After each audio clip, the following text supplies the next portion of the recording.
Kyle Chambers here with Quality Matters Podcast and Texas Quality Assurance, bringing you a little bit more information about ECC 2023. This is the Energy Continuity Conference, absolute first of its kind.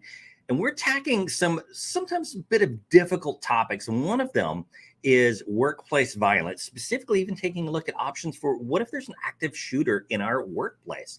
How can you as a business owner and team properly prepare for such crazy instances that unfortunately do occur?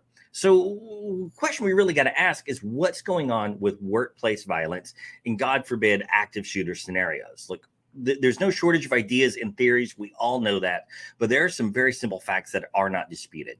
Workplace violence has its origins in the hearts and minds of people, honestly, a lot like you and I. Workplace violence is more and more common when cultures promote hostility and strongly suppress it under pressures that have really kind of been built up for years, hence the term going postal. All right. So winning the hearts and minds of your people, being aware of the stress and pressure that they're under and being ready to respond when something or someone slips through the cracks, this is the key to prevention of workplace violence and active shooter type scenarios.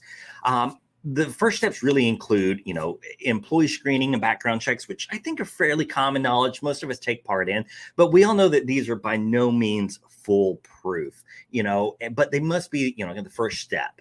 The same skills and tools we use for workplace stability here, for our workforce stability, are going to apply for our workforce safety as well. We want to ensure that our managers, owners, and operators, that you truly get to know your team. I know this sounds maybe a little fluff, but the fact is it's so incredibly true. And it's much, much more difficult in larger organizations and larger teams. We become so disconnected from one another, and we become just pieces of a machine rather than individuals working together for a common goal. So want to make certain that you're able to take the time and opportunity to really get to know your team better. What drives them, what motivates them. Just simply being heard is sometimes all it takes to make that difference in someone. Look, development of a workplace violence response plan is also going to be vital. Again, God forbid something occurs, folks need to know ahead of time what to do.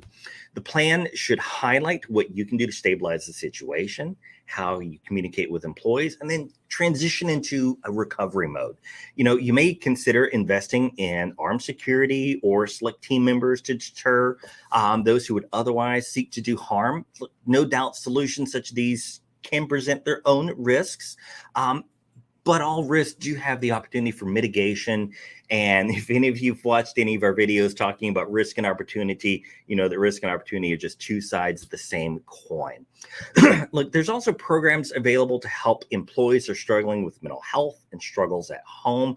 We all know that we want these issues to be kept separate, but unfortunately, home and work issues sometimes get intertwined and unfortunately sometimes create a horrible negative feedback loop that just continues to feed and build and fester on itself.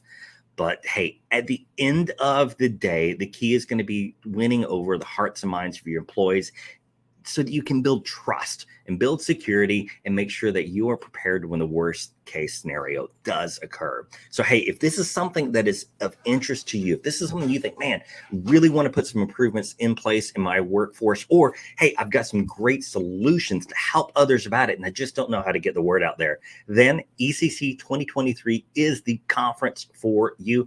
All the information is going to be down below, and we hope to hear from you soon, and I hope to see you there.